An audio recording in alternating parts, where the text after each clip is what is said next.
Hello guys, कैसे हैं आप सब। उम्मीद करता हूँ आप सभी अच्छे होंगे। मैं अर्जुन दुआ आप सबका स्वागत करता हूँ आपके अपने यूट्यूब चैनल ऑस्कर क्लासेस पर। तो आज हम जो है एक नया इंटरेस्टिंग चैप्टर स्टार्ट करने जा रहे हैं, अकाउंटिंग इक्वेशन। अब ये इंटरेस्टिंग क्यों है? अब इंटरेस्टिंग इसलिए है क्योंकि हमने थ्योरी एक चैप्टर कंप्लीट कर लिया। आप जो हम प्रैक्टिकल क्वेश्चंस करेंगे, यानी कि इसके अंदर हम क्वेश्चन आंसर सोल्व किया करेंगे, प्रैक्टिकल क्वेश्चंस जिसमें अकाउंट्स में हमें मजा आता है। तो इसी को हम सोल्व करेंगे। तो इसमें हमारा सबसे पहला चैप्टर है प्रैक्टिकल के लिए, मैंने स्टार्ट किया अकाउंटिंग इक्वेशन को। अकाउंटिंग इक्वेशन देखिए, इसमें क्या करना है, अकाउंटिंग इक्वेशन की बात करते हैं। इक्वेशन अकाउंट्स की है, मतलब इसमें क्या रहेगा कि जो हमारे पास ट्रांजैक्शंस होती थी, जैसे हम बोलते थे या बोलते अभी भी हैं, क्या हमने सेल्स की हैं, क्या सेल्स की है, कुछ भी मान लो सेल की, मैंने कंप्यूटर सेल कर दिया, मैंने लैपटॉप सेल कर दिया, मैंने लैपटॉप खरीद लिया, मैंने फोन सेल कर दिया, या फिर मैंने उधार में सामान बेच दिया। जो भी ट्रांजैक्शंस हुई हैं, मैंने किसी को सैलरी दी है, किसी को वेजेस दी हैं, यानी कि किसी को पेमेंट की है, वो सारी क्या है, ट्रांजैक्शन है। उन ट्रांजैक्शंस को अब इक्वेशन की फॉर्म में लिखना, यानी कि मैथमेटिकल फॉर्म में करना, यानी कि उनके अंदर प्लस माइनस का यूज करते हुए, कैलकुलेशन यूज करते हुए उनको लिखना क्या कहलाता है, अकाउंटिंग इक्वेशन कहलाता है। अब इसके अंदर हमने चैप्टर में बात ही क्या करनी है, अकाउंटिंग इक्वेशन की, यानी कि उसका मतलब क्या रहेगा, meaning of accounting equation, meaning of accounting equation और steps to prepare an accounting equation. तो इसमें स्टेप्स क्या क्या रहेंगे प्रिपेयर करने के लिए। तो सबसे पहले, जैसे कि मैंने आपको मीनिंग क्लियर भी कर दिया, इसके अंदर क्या होगा कि हम ट्रांजैक्शंस को एक न्यूमेरिकल फॉर्म यानी कि मैथमेटिकल फॉर्म में या इक्वेशन में लेकर जाएंगे, उसे बोलते हैं हम अकाउंटिंग इक्वेशन। अब जो ट्रांजैक्शन है, हमें कैसे पता चलेगा भाई ये इसको किस तरह से लिखना है, वो चीज़ें मैं आपको सिखाऊंगा। तो सबसे पहले ये देखिए यहाँ पे जो मैंने लिखा है, क्या लिखा है, देखिए यहाँ पे मैंने मीनिंग में, it is a mathematical equation which shows equality between resources obtained from funds and sources of funds. Here resources means, अब देखिए यहाँ पे मतलब क्या है, नॉर्मल हम बात करें तो हमारे पास जो इक्वेशंस होती है ना, उनमें ना एसेट्स और कैपिटल लाइबिलिटी, ये तीन चीज़ों की हम बात करते हैं। अभी एसेट्स, लाइबिलिटी और कैपिटल, ये तीनों जो टॉपिक हैं, एक चैप्टर है बेसिक टर्म्स ऑफ अकाउंटिंग, जो हम पहले डिस्कस कर चुके हैं। उसके अंदर हमने ये डिटेल में देख लिया था कि एसेट्स क्या होती हैं, कैपिटल क्या होती है, लाइबिलिटी क्या होती है। अब एसेट्स में हमारे पास क्या क्या इंक्लूड होगा, टेंजिबल एसेट्स जो हमने पढ़ी हैं, इनटेंजिबल, दोनों की दोनों इंक्लूड की जाती हैं इसके अंदर, चाहे वो लैंड हो, बिल्डिंग हो, प्लांट है, मशीनरी है, कैश है, बैंक है, पेटेंट, ट्रेडमार्क को। इसी तरह से हमारे पास एक्सेट्रा बहुत सी चीज़ें होती हैं, गुडविल होती है, इसके अलावा हमारे पास स्टॉक होता है, बहुत सी चीज़ें होती हैं। ये सारी क्या हैं, ये सारी की सारी एसेट्स। और ये एंटरप्राइज जो है, obtained by an enterprise from its own fund, obtained by an enterprise from its own fund, ये खुद के जो है पैसों से ये खरीदती है, जो इसके खुद के फंड्स हैं। और जो लिखा हुआ, तो देखिए यहाँ पे दो चीजें लिखी थी मैंने, यहाँ पे देखिए,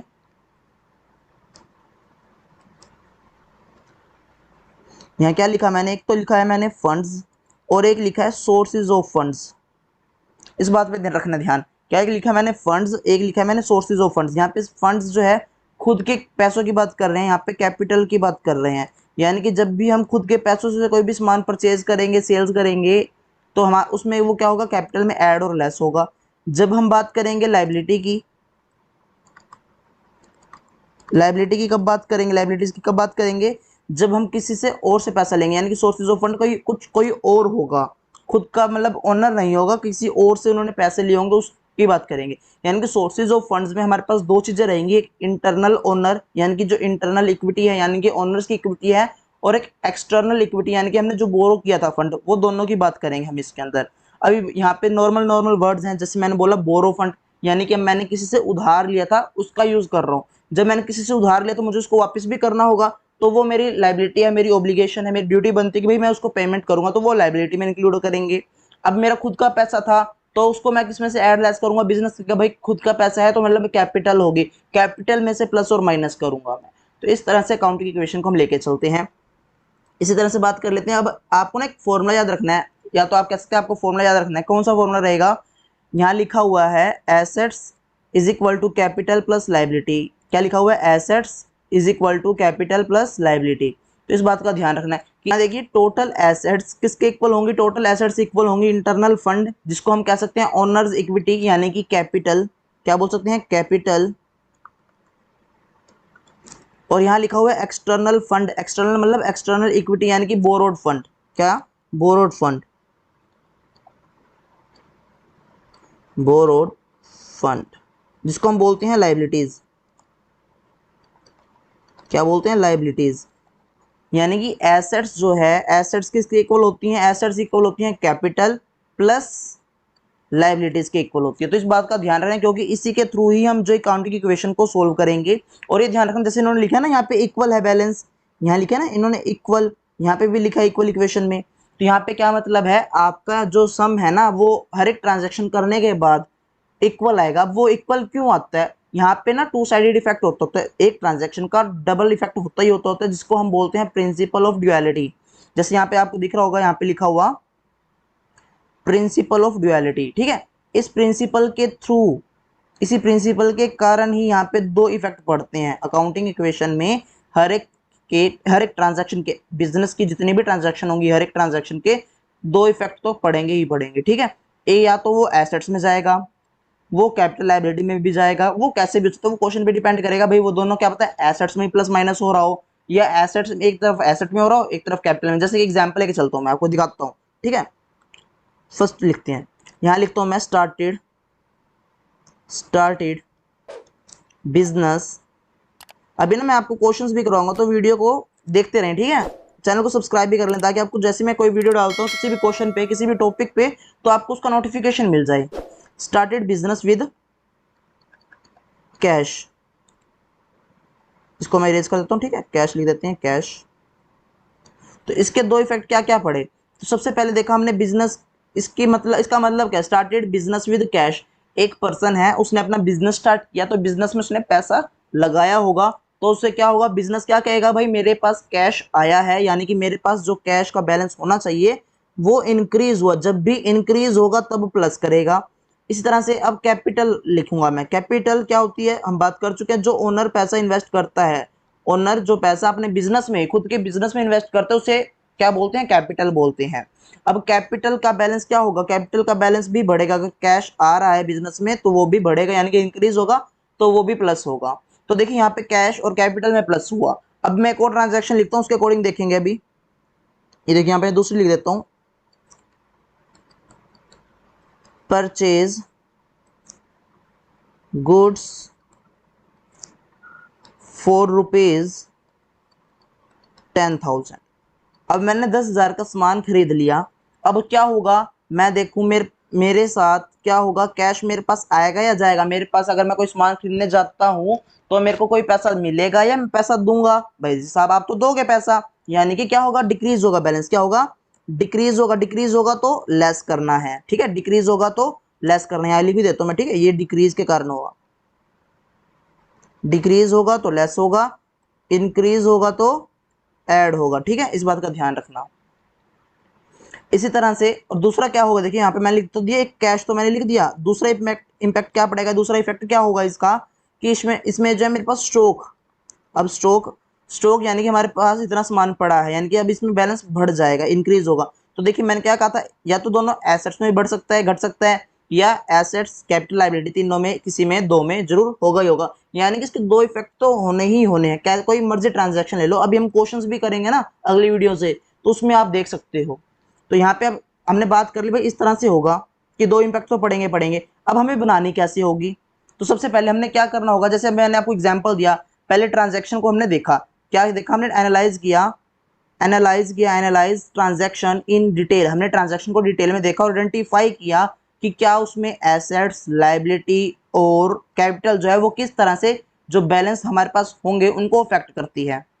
हमने देखा कि भाई बिजनेस स्टार्ट हुआ तो हमारे पास उसमें सबसे पहले देखा हमने कैश जो एसेट है, कैपिटल जो हमारी कैपिटल है, दोनों में क्या हुआ? दोनों के बैलेंस बढ़ रहे थे, इसलिए हमने उनको ऐड कर दिया। अब इस तरह से लिखा हुआ देखिए, next effects in terms of increase और डिक्रीज। अब हमने देखा दोनों बढ़ रहे थे या घट रहे थे, उसके अकॉर्डिंग हमने देखा in the balance of the assets. Balance किसका बैलेंस है? एसेट्स में बढ़ा या घटा। इस तरह से लायबिलिटी में भी इंक्रीज या डिक्रीज, कैपिटल में इंक्रीज या डिक्रीज, उसको भी आइडेंटिफाई करेंगे। और फिर मैंने आपको क्या बताया, अगर इंक्रीज होता है तो हमने क्या करना है? ऐड करना है। Very good. इंक्रीज होगा तो ऐड करना है, और इसी तरह से डिक्रीज होगा तो हमने क्या करना है? सब्ट्रैक्ट यानी कि माइनस करना है। कहाँ से करना है? जो भी चीज होगी, जैसे एसेट्स में अगर बढ़ा तो एसेट्स में ही ऐड करना है, अगर एसेट्स में कम हुआ तो एसेट्स में से ही कम करना है। इस तरह सेम लायबिलिटी बढ़ती है तो ऐड करनी है, घटती है तो माइनस करनी है। सेम आपने लॉजिक वहाँ पे भी अप्लाई करना है। इसी तरह से नेक्स्ट एट लास्ट हम क्या करते हैं, ensure that total of left side represented by assets, जो एसेट्स है वो लेफ्ट साइड लिखी थी, is always equal to the right side represented by the sum of liabilities and capital. Capital और लाइबिलिटी का जो सम होगा वो इक्वल होगा एसेट्स की, ये आप बात कर ही चुके हैं। तो ये इन 4 लाइनों को आपने अच्छे से पी लेना है, इस 4 लाइनों को आपने अच्छे से याद रखना है जब भी आप अकाउंटिंग इक्वेशन को सोल्व करेंगे, तो इस बात का ध्यान रखना, क्योंकि इसी के थ्रू ही हमारा जो है चैप्टर इजी बन जाएगा। इसी तरह से नेक्स्ट हम देखें, इसी तरह से हम नेक्स्ट देखते हैं। अब इफेक्ट क्या होगा, effect of transaction on accounting equation. Accounting equation पे क्या इफेक्ट डालती है ट्रांजैक्शन, तो हमने बात कर ही लिया। सबसे पहले जो भी इफेक्ट होगा ट्रांजैक्शन का उसको मेजर करना है आपने, कि वो किस टर्म्स में मेजर करना है भाई, वो इंक्रीज हुई है या वो डिक्रीज हुई है। इंक्रीज हुई है तो ऐड करना है, डिक्रीज हुई है तो वो लेस करना है। अब किस में ऐड और लेस करेंगे भाई, देखा जाएगा वो बैलेंस जो है वो किसका था, एसेट्स का था, लाइबिलिटी का था या वो कैपिटल का था। इन तीनों में से किसी दो में आएगा ही आएगा। फिर हम क्या देखते हैं, both sides of the equation should always equal. तो यहाँ पे क्या है कि वो दोनों बैलेंस जो हैं वो हमेशा हमेशा इक्वल ही आएंगे। अगर इक्वल नहीं आते तो क्या होगा, अगर मिसमैच हो जाता तो क्या मतलब क्या होगा, तो यहाँ पे ना आपसे या मेरे से कोई ना कोई गलती हुई होगी जिसके कारण वो इक्वल नहीं आएगा। हमेशा वो इक्वल आता है क्योंकि दो इफेक्ट डालता है। अगर दोनों तरफ प्लस करना है तो दोनों तरफ प्लस माइनस जो भी इफेक्ट डालेंगे, प्लस प्लस डालें या प्लस माइनस डालें, तो दोनों जो है इक्वल आएगा ही आएगा। जैसे हम बात कर चुके हैं, इक्वेशन हमने कैसे देखी थी, इक्वेशन जब मैंने आपको दिखाई थी वो क्या थी, देखिए एसेट्स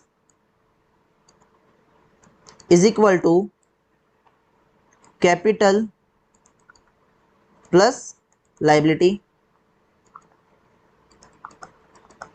लाइबिलिटीज, ठीक है, लाइबिलिटीज।